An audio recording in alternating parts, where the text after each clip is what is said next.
So hello guys, welcome back to India's best YouTube channel for IIT JEE Chemistry Advanced, and this series comprises of some of the best problems taken from the past papers of NSEC and JEE Mains.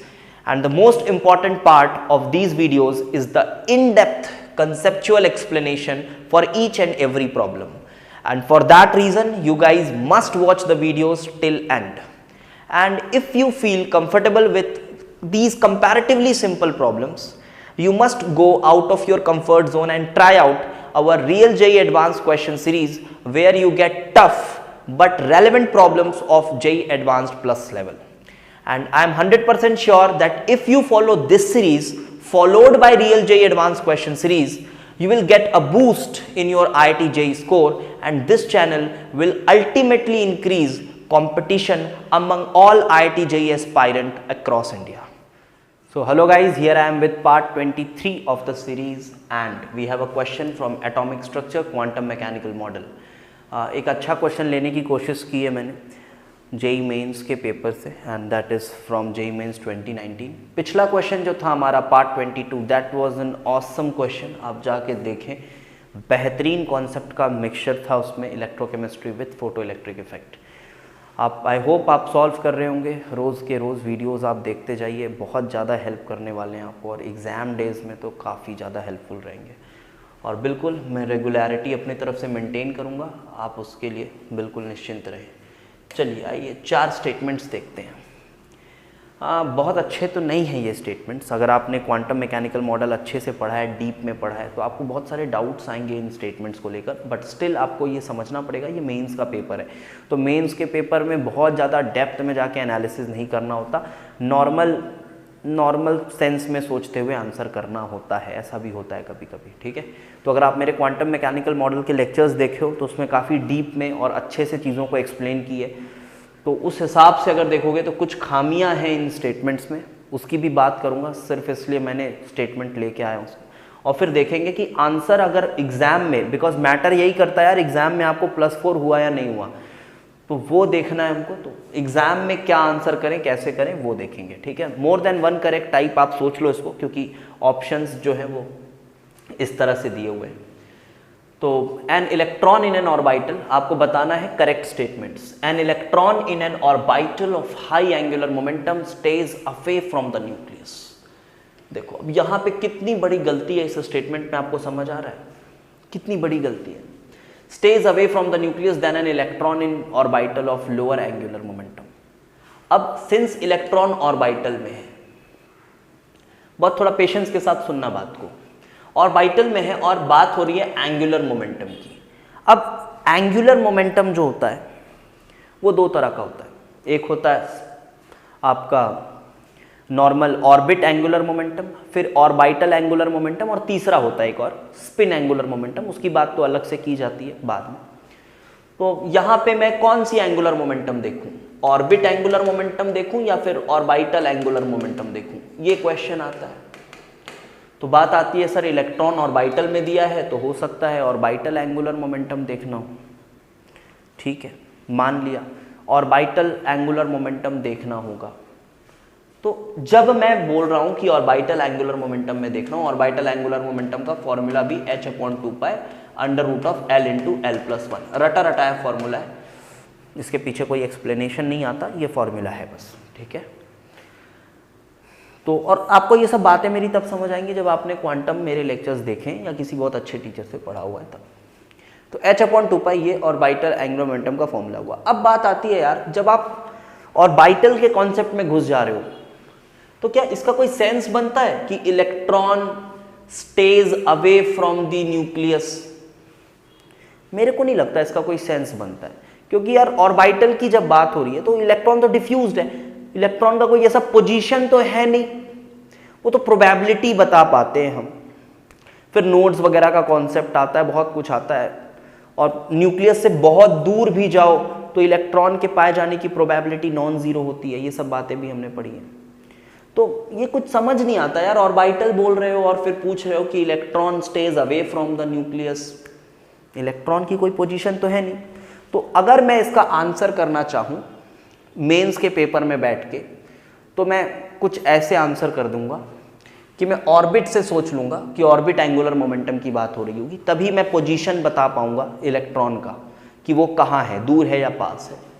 तो orbit angular momentum Bohr model के हिसाब से mvr होता है, and mvr which is equal to nh by 2 you might be knowing, यहां लिख दे रहा हूं मैं, mvr is equal to nh by 2 so if angular momentum ज्यादा है तो n भी ज्यादा होगा, और n ज्यादा है तो according to Bohr's model I can say कि वो न्यूक्लियस से दूर होगा इलेक्ट्रॉन। तो कुछ इस सेंस में मैं इसको आंसर कर सकता हूं, बट जो भी इसमें खामियां थी वो भी मैंने आपको बताई कि अगर आप सोचो तो थोड़ा समझ में कम आता है। फिर कुछ लोग ऐसे भी पढ़ लेते हैं तो उनको लगता है ठीक है कि 3s 3p 3d, सर ये देखो 3d जो है वो दूर होता है ना न्यूक्लियस से। अब इसमें कितनी सच्चाई है ये आप ही जानते हो कि 3d दूर होता है, पास होता है। कभी भी ये तीनों ऑर्बिटल को साथ में रख के ना इमेज नहीं बन सकता कि ये पास में 3s है, फिर 3p है, फिर 3d है। ये मूर्खों टाइप नहीं पढ़ सकते आप क्वांटम मैकेनिकल मॉडल को, तो ऐसे नहीं होता है, ठीक है। हाँ, ऐसे नॉर्मल गाइडों में, सस्ती गाइडों में आपको ये सब देखने को मिलेगा कि 3s के बाद 3p है, उससे दूर है, और दूर 3d है। ये सब बातें बड़े मज़े से होती हैं वो सब गाइडों में। आप भी अगर ऐसा पढ़े हो तो फिर दिक्कत है, ठीक है। तो ये एक स्टेटमेंट मैंने ठीक से समझाया। तो क्या इसको सही मानूं? हाँ, मेंस के पर्सपेक्टिव से मुझे आंसर करना है तो अभी मैं फिलहाल मान लेता हूं कि ठीक है, मान लेता हूं। अब आगे आता हूं मैं, दूसरा स्टेटमेंट देखिए। For a given value of principal quantum number the size of orbit is inversely proportional to the azimuthal quantum number. Azimuthal quantum number की बात हो रही है और फिर साइज ऑफ ऑर्बिट की बात हो रही है। अब क्या करूं इसका? ऑर्बिट मतलब होता है 3, 4, 5। For size of orbit is inversely proportional to the azimuthal quantum number. Actually में ऑर्बिटल की बात होनी चाहिए, तो क्या करें इसको स्टेटमेंट को? तो जैसे एजीम्यूथल क्वांटम नंबर L की वैल्यू मान लो 0 है, मतलब S ऑर्बिटल है, क्योंकि एजीम्यूथल क्वांटम नंबर वेरी कर रहा है, मतलब ऑर्बिट थोड़ी ना वेरी कर रहा है। इसका मतलब है ऑर्बिटल वेरी कर रहा है, आप ऐसे सोचेंगे। L की वैल्यू अगर 1 है तो वो p ऑर्बिटल है। फिर से ऐसा मान्यता है ऐसी कि s ऑर्बिटल, अगर सिर्फ उस बाउंड्री सरफेस डायग्राम को देखें तो जो रीजन है मैक्सिमम प्रोबेबिलिटी का, वो बोला जाता है कि for a same quantum number, principal quantum number अगर सेम है तो p ऑर्बिटल में जो डिफ्यूज्ड है अपना वो इलेक्ट्रॉन क्लाउड, जो बाउंड्री सरफेस डायग्राम है, वो ज्यादा है। मतलब p ऑर्बिटल की साइज ज्यादा है s से, और p से ज्यादा बड़ी साइज किसकी है? d की। p से ज्यादा बड़ी साइज है d की। हाँ, आपके मन में ये इमेज भी बना हुआ रहता है कि s ऐसा है, फिर p ऐसा है। पता नहीं इसको लोग साइज कैसे कंपेयर करते हैं, बट ठीक है, आप ये बोल सकते हो कि इससे बड़ा ये है, इससे बड़ा ये है। बट एक्चुअली में देखा जाए तो ऑर्बिटल का कोई ऐसा नहीं है, कोई डिफाइंड बाउंड्री नहीं होती है ऑर्बिटल की।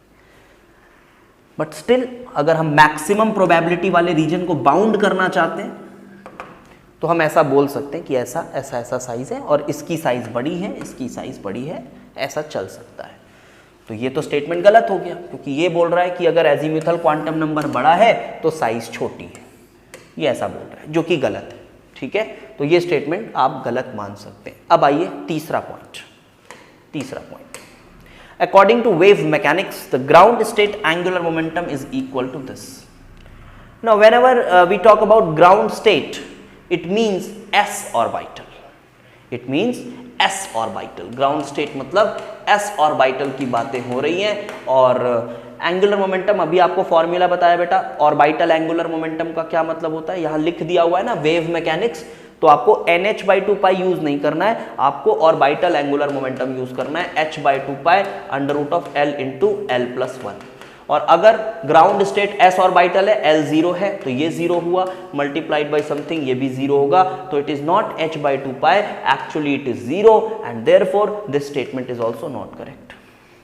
सो option 2 and option 3 they are not correct, 1 is correct I can say. तो देखो अब आंसर तो बेटा ऑप्शन से आ जा रहा है, ठीक है। तो अगर आपको ये चौथा स्टेटमेंट बहुत अच्छे से वो प्लॉट नहीं भी पता है तो आप आंसर उस एग्जाम में +4 तो ले सकते हो, जो आपका फाइनल एम रहता है वो वही रहता है। देखो यहाँ 3 और 2 तो पक्की बात है गलत है, तो 3 2 दोनों आ गया गलत है, ये 2 आ गया देखो ये भी गलत है, 3 आ गया तो ये भी गलत है, तो आंसर यही होगा 1 और 4। तो आप आंसर तो ऐसे कर सकते हो। और देखो इसीलिए मैंने 1 को सही माना, बिकॉज नहीं तो फिर कोई आंसर ही नहीं होता इसमें। तो थोड़ा सोचे इस तरह से। फोर्थ स्टेटमेंट बता दो सर, बता दे रहे, कोई बड़ी बात नहीं उसमें। मैथमेटिकल प्लॉट है, अगर आपको रटा हुआ है तो ठीक है, अगर नहीं पता है वो प्लॉट तो अभी पता कर लीजिए। साई वर्सेस आर, अब पहली बात मैं बताऊं, साई वर्सेस आर का प्लॉट ऐसा साई का प्लॉट नहीं होता है, वो साई के रेडियल पार्ट का प्लॉट होता है। पहली बात तो साई के रेडियल पार्ट का प्लॉट होता है। पता नहीं बच्चा इसको अपने से कैसे फिगर आउट करेगा, बट ठीक है, विथ डिस्टेंस की बात हो रही है तो मान लेगा बच्चा कि हाँ साई का सिर्फ रेडियल पार्ट लिया गया है। आपको पता होगा कि साई के 2 पार्ट्स होते हैं, एक होता है साई आर और एक होता है साई थीटा फाई, ये होता है, तो 2 पार्ट्स होते हैं। तो here we are talking about only this part which is the radial part. आप चीज़ों के साथ रिलेट तभी कर पा रहे होंगे जब आपने क्वांटम अच्छे लेवल की पढ़ी है। फिर से बोल रहा हूँ इस बात को। तो अब इसका जो ग्राफ बनता है बेटा मैं बता दूं कैसा ग्राफ होता है। ये बोल रहा है कि वेरियस एजीम्यूथल क्वांटम नंबर। अब वेरियस एजीम्यूथल क्वांटम नंबर है तो क्या करूं मैं, वेरियस एजीम्यूथल क्वांटम नंबर, तो मेरे को इसमें जो प्रिंसिपल क्वांटम नंबर है ना उसको फिक्स मानना पड़ेगा। तो प्रिंसिपल क्वांटम नंबर को मैं फिक्स मान लेता हूं। देख रहे हो कितनी सारी बातें इसमें हमको ऐसा मानना पड़ेगा, और इनकम्प्लीट सा स्टेटमेंट है। For various azimuthal quantum number shows peak shifting towards higher value. लेकिन एग्जाम के बीच में आपको ये सब नहीं सोचना है, समय कम होता है, आपको आंसर मार्क करना और आगे बढ़ना है। अभी तो हम डिस्कशन कर रहे हैं, अभी हम अच्छे क्वेश्चंस का डिस्कशन कर रहे हैं। तो मैं ग्राफ आपको बता दूं, 1s के लिए 2p के लिए, इनके लिए थोड़ा सेम बनता है ग्राफ। 1s के लिए शेप सेम होता है, हाँ मैथमेटिकली जो पॉइंट्स होंगे वो अलग होंगे। 1s के लिए, 2s के लिए, 3p के लिए, 4d के लिए, इनके लिए जो शेप बनता है सेम बनता है। 1s सॉरी ये 2p है बेटा ना, 2s नहीं 2p के लिए। सर कैसे पता, ये आपको मैंने क्वांटम मैकेनिकल मॉडल में पढ़ाया है या फिर आप भी कहीं से पढ़े होंगे, उसके हिसाब से मैथमेटिकली है। इसको कोई आप बहुत अच्छे से इसका फिजिकल सिग्निफिकेंस नहीं फील कर सकते, आपको ग्राफ पता होना चाहिए। जैसे 1s का ग्राफ का तो कोई पीक ही नहीं है, तो अब फिर एक और कमी आ गई क्वेश्चन में। अब यहाँ पे बोल रहा है पीक शिफ्टिंग। अब पीक किसका होता है, हाँ 2p 3p, इनका 2p, यहाँ पे यार मैंने गलती लिख दी है, 2p 3d 4f and so on. Graph का शेप लगभग सेम रहता है। कैसे बनेगा, 2p का ग्राफ ऐसे बनेगा, दिस इज 2p। फिर 3d का ग्राफ शेप लगभग सेम रहता है, पॉइंट्स ऑब्वियसली अलग होंगे, तो कुछ ऐसे बनेगा 3d का ग्राफ। 4f का ग्राफ थोड़ा और आगे जाएगा, पीक नीचे आती है, और ये कुछ इस तरह से रहता है। अब ये समझ लो यार, यहाँ पे पीक की सिर्फ बात हो रही है, तो बहुत प्रिसाइजली नहीं बना रहा हूँ, बट आप समझिए ये 4f का ग्राफ है। सो ये कुछ ग्राफ होता है, आपने नहीं पढ़ा है तो ये कॉपी में अपने बना सकते हैं आप।